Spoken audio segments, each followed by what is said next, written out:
over the last 10 years. Actually, and I should really say the last 30, because I was doing this a long time before I woke up. But my identification with the Fred unit has been significantly reduced. It's not gone. Yeah. And I'm not really looking to rid myself of it, because that's the reason I've got the Fred unit, is so that I can enjoy this identification and enjoy this topsy-turvy up and down thing, and also so that I can bring greater clarity to myself. Because everything that we're doing here, it's not about any of us, because none of us on the deepest level even exist. It is about oneness expanding conscious awakeness, it is about awakeness expanding conscious awakeness. That's what it's about. It's beyond oneness. Thank you, Mike. And Chris Warnock, I think that you were up next, and I had lowered your hand and unmuted you, I believe. You don't have to do anything. You don't have to do anything. I didn't know I had all this power. It's a great power. Yeah. You know, I was struck by the safety net discussion, you know, because you're clinging on to that safety net, which seems like a good thing. You want to be safe, right? I mean, that seems like good, right? That's understandable. And it struck me because we had been talking earlier in the week about the ego playing the horror movie. And so weirdly enough, that's where I'm at, which is clinging to the horror movie, which is interesting. Flip, you know, better to cling to, you think you want to cling to safety, but my God, I've just got the claws onto that horror, you know, that horror movie that's just playing over and over and over about all the horrible stuff that's going to happen to Chris. Yeah, because there's really, this is what I'm saying, is that we have to be willing to live as peace. But we can say from the relative standpoint, we have to be willing to live in peace. Because what you'll notice is that that horror story, there's a lot of juice in it, you know. And, you know, and in safety, you know what, I'm safe for the day. We take it for granted. And we just do until it's at risk. Then we value safety very, very highly. But the truth is that none of us are ever safe. There's no safety here in the relative world. There's ultimate safety in your true nature. I am eternal. I am boundless. I am eternal. I am infinite. I am whatever. I mean, it's just that I am invincible, right? I mean, I can't be hurt. I can't be killed. I can't, you know, nothing actually can disturb me except for me. That's the only thing that can disturb me is me. And when I, consciousness, choose to believe, choose to identify with a story, in other words, when I identify with the Chris story, all I have to do is identify with it, I inherit everything that goes with that, which is the drama and the trauma, and also the juice and excitement, the willingness to forego all that, the willingness to live in, you know, Alan Watts has a book, the Wisdom of Insecurity. This is recognizing the unit's insecurity is the ultimate security. When I drop identification with Chris, I drop identification with all of that horror. Until I have spent time as peace, dropping the horror is frightening, because I don't know what goes on. I don't know what happens. I mean, this isn't what I had in mind. I mean, because I had in mind a lot of happening in my awakeness, right? That angels and trumpets thing, I was just hoping that was going to continue. Instead of what I find is that when I stop identifying with that unit, I've died. And in other words, I, as that character, have died. And when I do, all of the juice that goes with that character is at least temporarily dropped.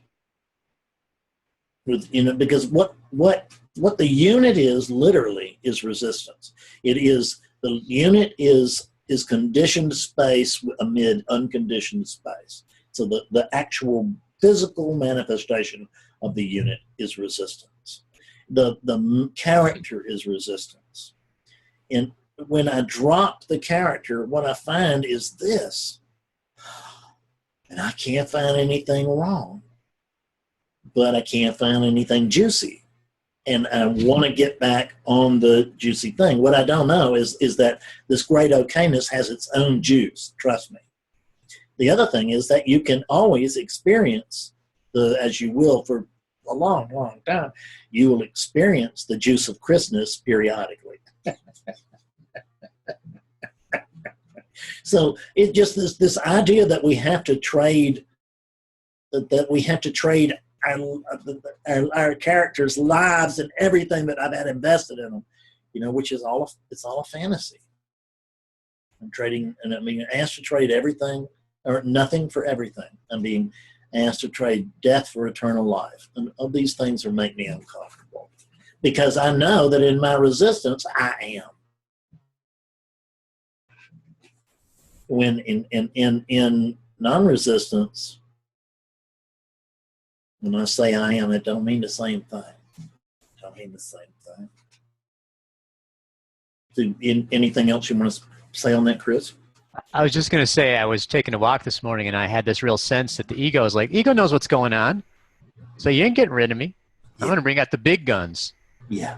It was like, but in doing so, it's like, this is crappy.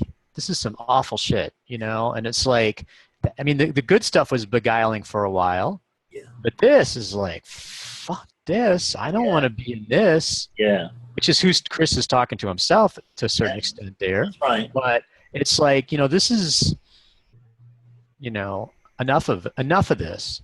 Yeah. Enough of this.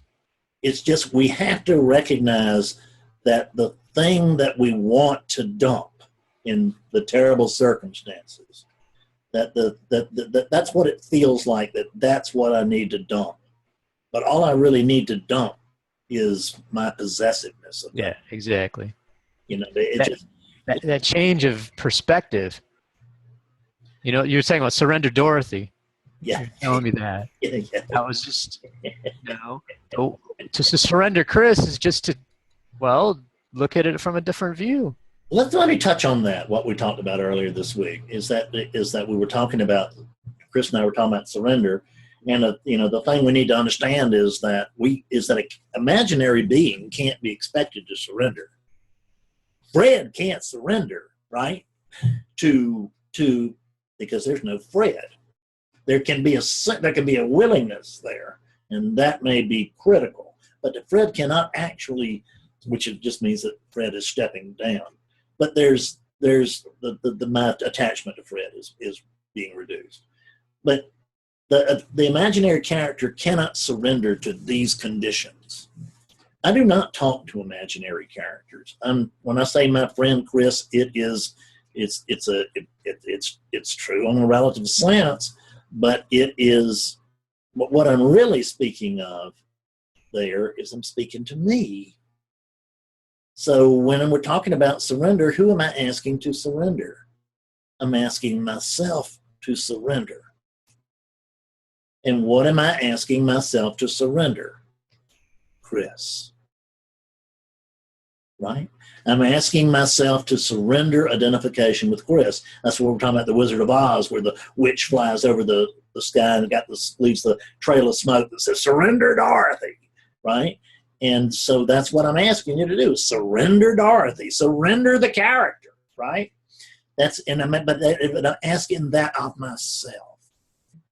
And even if the character is confused at this moment, I'm hearing me. I hear me very well. And I don't miss a thing that I say. Because the saying that is also the hearing it.